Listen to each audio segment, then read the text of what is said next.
સાત્વિક રેસીપીની video સિરીઝમાં આપ સૌનું હાર્દિક સ્વાગત છે. કલ્પવૃક્ષ પરિવારને ભાવથી જય સ્વામિનારાયણ, જય શ્રી કૃષ્ણ, જય સિયારામ, હર હર મહાદેવ, રાધે રાધે. સાત્વિક રેસીપીની આપણી આ વિડીયો સિરીઝમાં આજે આપણે માખણના ભજીયાની આ રેસીપી જોવાના છીએ. માખણ બધાની ઘરે હોતું નથી, એટલે કદાચ દરરોજ આપણે ના બનાવી શકીએ, વારે વારે ના બનાવી શકીએ, પણ હું ચોક્કસ વિનંતી કરીશ કે ક્યારેક પ્રસંગોપાત સારા પ્રસંગોએ આપણા ઘરે માખણના ભજીયા બનવા તો જોઈએ. અને ખૂબ જ સરળ છે, પણ ખૂબ જ સ્વાદિષ્ટ છે. માખણ છે એ એવી વસ્તુ છે કે જે દરેક ભગવાનની સાથે એના ઇતિહાસો જોડાયેલા છે. ભગવાન કૃષ્ણએ માખણ ખૂબ જ ખાધું હતું. બાળપણની અંદર એના ઇતિહાસોથી, પ્રસંગોથી, લીલાઓથી આપણે વાકેફ છીએ. ભગવાન સ્વામિનારાયણે પણ માખણના ભજીયા ખાધા હતા ધોલેરાની અંદર, પણ એ પ્રસંગ આપણે આગળ જોઈશું. આવો આપણે અત્યારે ફટાફટ માખણના ભજીયાની રેસીપી જોઈ લઈએ. વિડીયોમાં છેક સુધી જોડાયેલા રહેજો. રાધે રાધે. માખણના ભજીયામાં સૌથી મહત્વની અને પહેલી પ્રોસેસ છે માખણની ગોળીઓ વાળવી. તો હું હાલ ઠંડુ પાણી લઉં છું. બરફવાળું પાણી હોય તો પણ સારું છે. હાથને ઠંડા પાણીમાં બોળી પછી ભીના હાથે જ માખણને આપણે લેવાનું છે. જો પાણીમાં હાથ નહીં બોળ્યો હોય તો માખણ છે હાથ સાથે ચીપકી જશે અને પછી તમે કહેશો કે સામે નહોતું ગયું. હું તો કહું છું માખણને આવી રીતે પાણીમાં, ઠંડા પાણીમાં જ ગોળીઓ પહેલાં નાખવાની, પછી પાછી આપણે આને ફ્રોઝન બરફ પણ કરવાની છે, મીન્સ કે ફ્રીજમાં પણ રાખવાની છે. આ અમારી ઘરની ગૌશાળાનું, ઘરની ગાયોનું માખણ છે. અને માખણ પીળું લાગતું હશે તમને, કારણ કે ગાયોનું છે. ગાયનું દહીં છે પણ પીળું હોય, દૂધ પણ પીળું હોય અને માખણ પણ પીળું હોય, અને ઘી પણ ઓલવેઝ પીળું હોય. ભેંસનું છે એ સફેદ હોય. પણ જો તમારે જોઈતું હોય તો તમે કોન્ટેક્ટ નંબર તમને દેખાતો હશે એના ઉપર કોન્ટેક્ટ કરી શકો છો. આવો ફટાફટ ગોળીઓ વાળી લઈએ માખણની. વચ્ચે વચ્ચે હાથને ભીના કરતા રહેવાના પાણીમાં, પછી વચ્ચે વચ્ચે અને બહાર કાઢી લઈએ.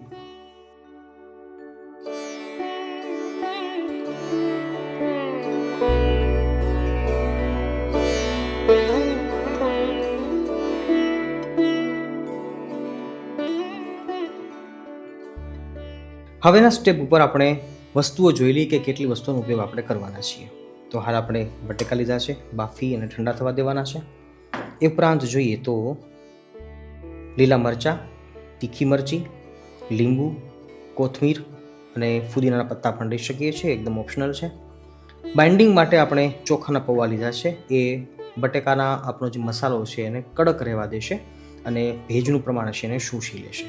એ ઉપરાંત સ્વાદ અનુસાર તમામ મસાલાઓ છે, રાઈ, જીરું, હળદર, મીઠું, લાલ મરચું, ગરમ મસાલો, વરિયાળી, આખા ધાણા, કાળા મરી, લવિંગ છે અને ચપટીભર ખાંડ છે. બસ આટલી વસ્તુનો ઉપયોગ કરીને આપણે સરસ મજાનો મસાલો તૈયાર કરીએ. બટેકા વડાનો જે મસાલો આવે એ તૈયાર કરીએ અને પછી આપણે આગળ વધીએ. સૌપ્રથમ તો ખડા મસાલાઓ એને ક્રશ કરી લઈએ. આખા ધાણા મેં વધારે લીધા છે કારણ કે મારા જોડે કોથમીર નથી.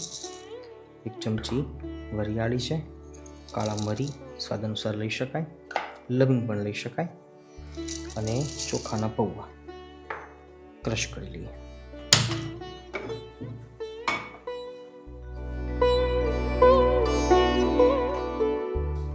સૌપ્રથમ રાઈને ચટકાવી લઈએ. જીરું, મારા મનપસંદ તલ છે,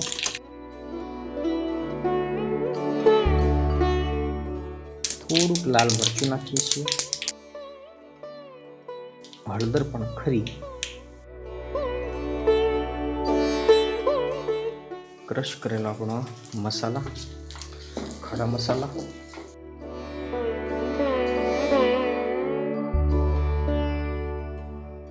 અને હવે લીલા મરચા, ફુદીનો,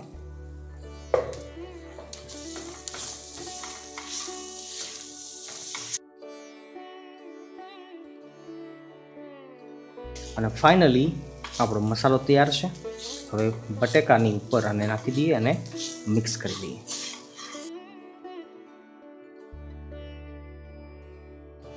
સ્વાદ અનુસાર નમક,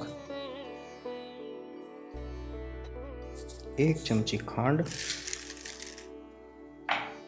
અને ખટાશ થોડીક વધારે રાખવાની છે.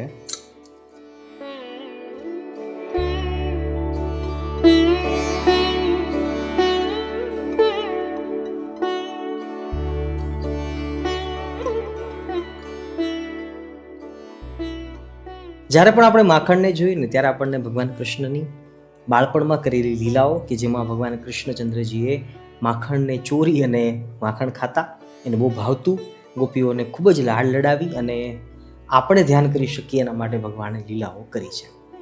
એવી જ રીતે ભગવાન સ્વામિનારાયણે પણ પોતાના જીવનકાળ દરમિયાન અનેકવાર ભક્તોના ભાવને વશ થઈ માખણ ખાધું છે.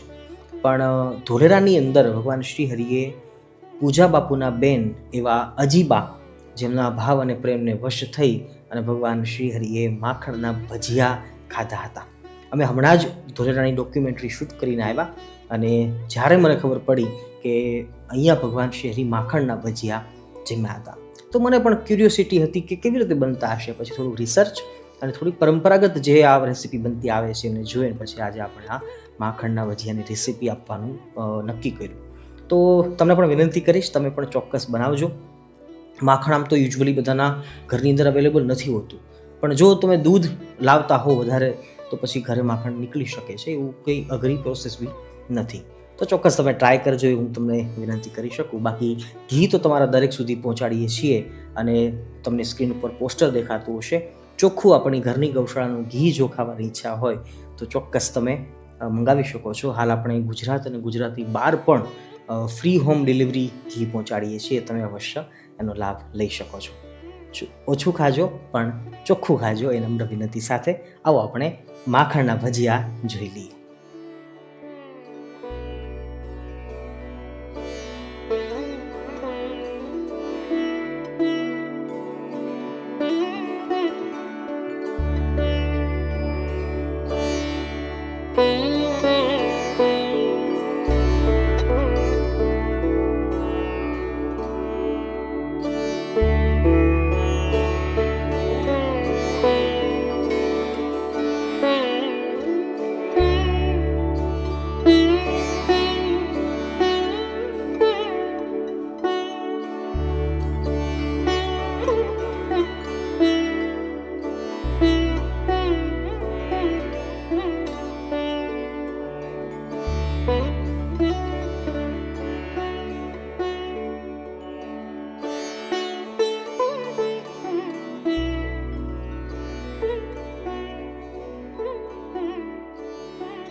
સ્વાદ અનુસાર નમક અને સીધું નાખીએ પાણી. ચાહો તો તમે અજમો નાખી શકો છો. વધારે બહુ જ બેટર ઢીલું પણ ના હોવું જોઈએ, એઝ વેલ એજ કડક પણ ના હોવું જોઈએ. અને ચણાના બેસનને ચાળવો જરૂરી છે. ચાળીએ નહીં તો ગાંઠા પડે છે, ચાળીને વાપરીએ તો ગાંઠા નથી પડતા. થોડોક આપણે ખાવાનો સોડા નાખીશું, એ પણ પિંચભર, ચપટીભર.